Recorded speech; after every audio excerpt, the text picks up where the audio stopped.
Hi friends, आज का जो टॉपिक है वो है ऊष्मा। ऊष्मा का मतलब होता है हीट। हीट के विषय में पढ़ेंगे आज इस टॉपिक में। किस चीज़ के विषय में पढ़ेंगे? हीट के विषय में। तो लाइन टू लाइन पढ़ते हैं। देखो, हम जाड़े में ऊनी तथा रंगीन कपड़े पहनना पसंद करते हैं तथा गर्मियों में सूती तथा हल्के रंग के कपड़े। ऐसा क्यों? ये कपड़े किस प्रकार हमें शरीर को आराम पहुंचाते हैं, किस प्रकार गर्मी तथा सर्दी से हमें बचाते हैं। जो गर्मी का मौसम होता है उसमें हम सूती और हल्का रंग का कपड़ा पहनते हैं, और जो जाड़ा होता है तो हम क्या करते हैं, ऊन का कपड़ा पहनते हैं। तो क्या आपने जानने का प्रयास किया कि विभिन्न ऋतुओं में विभिन्न प्रकार के वस्तुओं का उपयोग क्यों करते हैं? जाड़े के दिनों में धूप अच्छी लगती है और गर्मी के दिनों में छांव में रहना अच्छा लगता है। हम किस प्रकार किसी वस्तु के ठंडी अथवा गर्म होने का अनुभव करते हैं? हम किस प्रकार जान पाते हैं कि कोई वस्तु कितनी गर्म और कितनी ठंडी है? तो इस चैप्टर में हम इसी चीज़ के बारे में जानेंगे। तो इस चैप्टर का ही नाम है ऊष्मा। तभी गर्मी का मौसम है तो अभी क्या लग रहा है? गर्मी लग रहा है। वस्तु आइसक्रीम क्या है? ठंडा है। चाय के कप में डाली गई चम्मच क्या होगा? चाय क्या होगा? गर्म होगा। पूरी तलने के समय तवे की डांट गर्म होगा। पूरी जो तलेंगे तो तवा क्या होगा? गर्म होगा कि नहीं होगा? लेकिन डांट गर्म होगा? नहीं होगा। चम्मच होगा गर्म? धीरे धीरे होगा। तो चलिए जानते हैं इस सब चीज़ को। इन वस्तुओं को गर्म या ठंडी के रूप में चिन्हित कीजिए। अधिक गर्म वस्तुओं को मत छूइए, आपकी उंगली जल सकती है भाई। हम्म।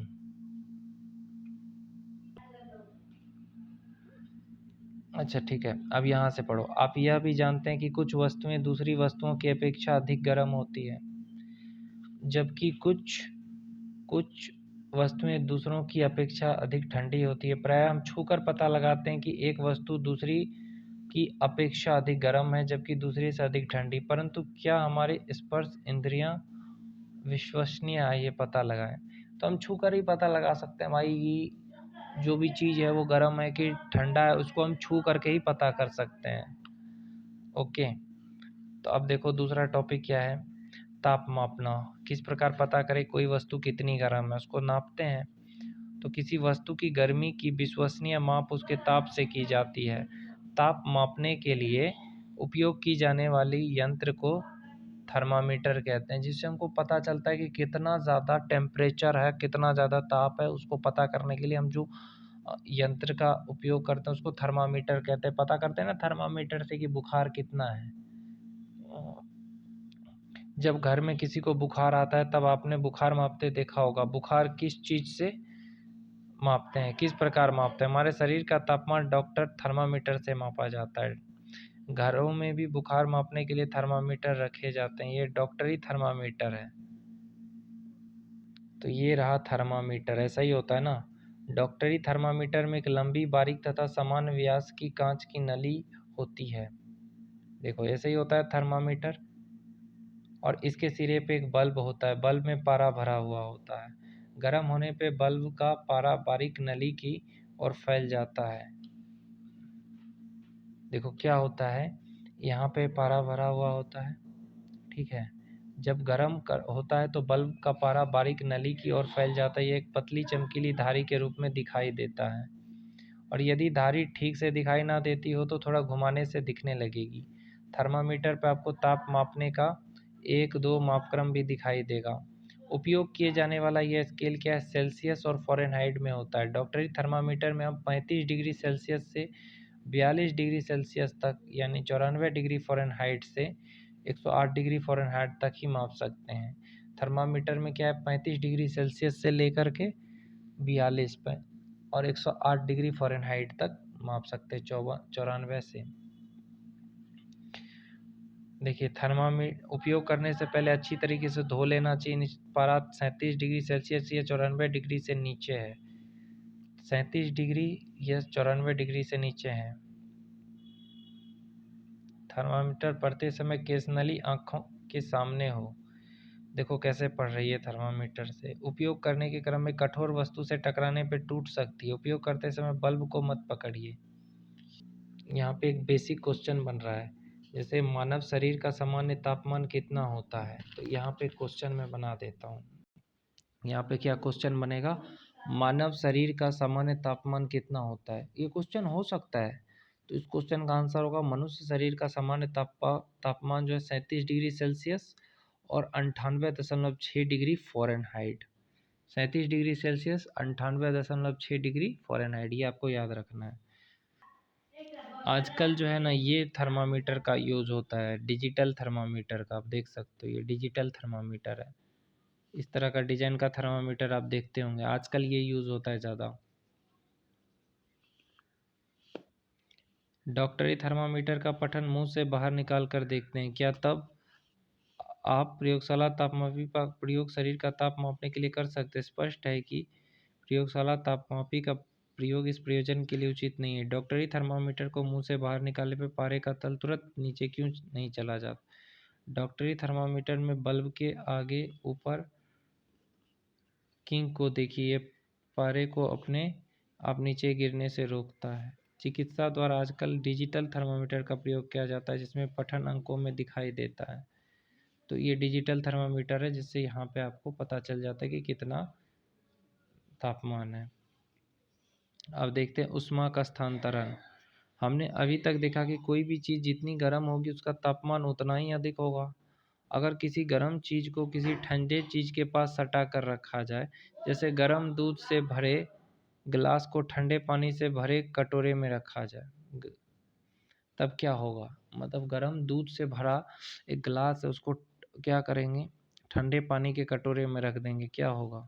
ये आपने अपने घरों में तवे पे रोटी बनते, कढ़ाई में सब्जी बनते समय बर्तन को जलते चूल्हे के ऊपर गर्म होते देखा होगा। आपने सोचा कि बर्तन किस प्रकार गर्म हो जाते हैं, चूल्हे से हट देने के बाद ठंडे हो जाते हैं, हटा देने के बाद ठंडे हो जाते हैं, ऐसा क्यों होता है। क्या चूल्हे की लौ से ऊष्मा पाकर बर्तन गर्म हो जाता है। पुनः बर्तन से ऊष्मा वायुमंडल तथा परिवेश की ओर कैसे स्थानांतरित हो जाती है। हम समझते हैं कि इन दोनों स्थितियों में ऊष्मा गर्म वस्तु से ठंडी वस्तु की ओर प्रवाहित होती है। हमेशा याद रखना, ये पॉइंट ऑफ व्यूज मैं यहाँ बता देता हूँ। ऊष्मा जो है वो गर्म वस्तु से ठंडी वस्तु की ओर जाती है, हाई टेम्परेचर से लो टेम्परेचर में जाती है, वस्तु से ठंडी वस्तु की ओर प्रवाहित होती है। और वास्तव में ऊष्मा सदैव गर्म वस्तु से ठंडी वस्तु की ओर प्रवाहित होती है। कोई वस्तु अपेक्षाकृत ठंडी है या गर्म, या हम उस वस्तु के ताप की तुलना से जान सकते हैं। आप ये कह सकते हैं ऊष्मा उच्च ताप वाली वस्तु से निम्न ताप वाली वस्तु में जाती है। तो यहाँ लिख लीजिए ऊष्मा, ये सब आगे जाके भी काम आएगा। उच्च ताप वाली से नीचे ताप वाली पर जाती है। जिसका टेम्परेचर ज़्यादा है उससे नीचे वाले टेम्परेचर पे ऊष्मा जाती है, यही कहा जा रहा है।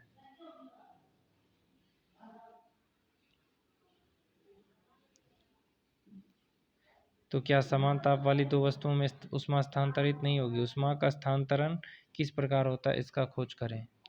इसलिए मैं टीचर्स से भी कहता हूँ कि बच्चों को एक्सपेरिमेंट करके पढ़ाया करिए। जब भी सरकारी स्कूल हो चाहे ट्यूशन में हो, आजकल तो ट्यूशन में अच्छा पढ़ा रहे हैं, ऑनलाइन भी बहुत सारे टीचर अच्छा पढ़ा रहे हैं, पर सरकारी स्कूल में ऐसे क्यों नहीं आप बच्चों को 3D एनिमेशन में दिखाते हो या इसको प्रैक्टिकल करके दिखाते हो।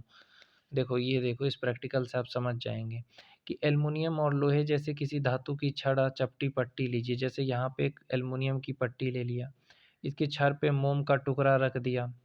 अब छड़ के एक सिरे को ईंटों के बीच दबा दिया।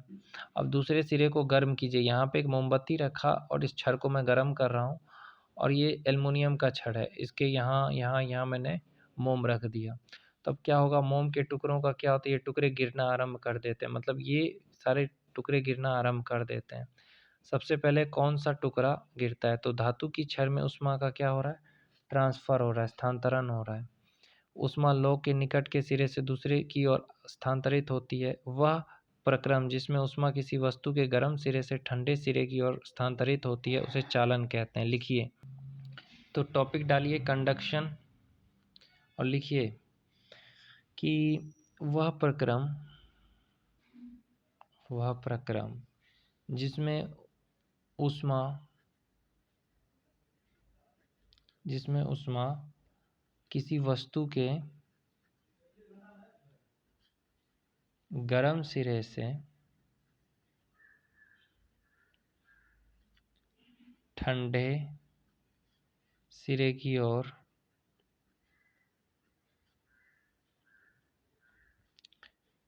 क्या होती है? स्थानांतरित होती है।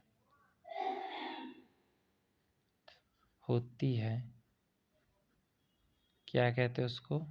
चालन, कंडक्शन।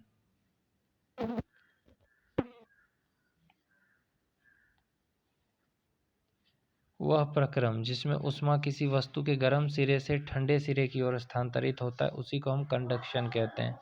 मतलब गर्म सिरे से देखा ना कि ठंडे की ओर जा रहा था, तो उसी को हम क्या कहते हैं? चालन। सॉरी।